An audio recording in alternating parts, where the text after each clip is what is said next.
إن الحمد لله والصلاة والسلام عليك يا رسول الله أما بعد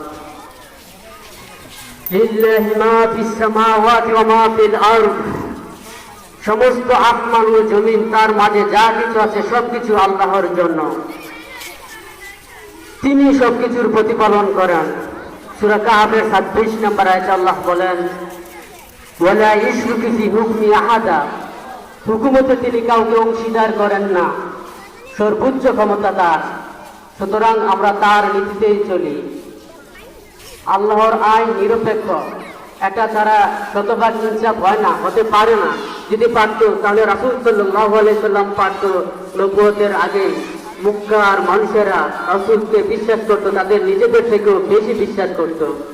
তিনি অন্যায় অত্যাচারের বিরুদ্ধে, জুলুমের বিরুদ্ধে রুখে দাঁড়িয়েছিলেন। শতভাগ ইনসাফ হয় নাই, জুলুম মুক্ত হয় নাই। ইনসাফ কায়েম করলেন পরে নবুয়তের পর কোরআন দিয়ে, আল্লাহর বিধান দিয়ে। মানুষের চিন্তা চেতনা বিবেক দিয়ে কিছু ক্ষেত্রে হলেও সব ক্ষেত্রে হয় না। সুতরাং আমরা ধর্ম যার যার করি, কিন্তু রাজনীতি একমাত্র আল্লাহর করি। আমরা সকল মানব রচিত বিধানকে অস্বীকৃতি জানাই। রাসূল সাল্লাল্লাহু আলাইহি সাল্লাম জাহিলি সমাজকে পরিবর্তন করেছিলেন তাওহীদ দিয়ে। তাই কুফর তাওহীদের প্রশ্নে একটু ছাড় দিব না আমরা ভাইরা, যতক্ষণ না সারা দুনিয়ায় শরিয়া কায়েম হয়।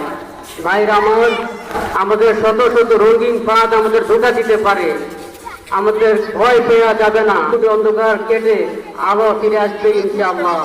আসসালামু আলাইকুম ওয়া রাহমাতুল্লাহ।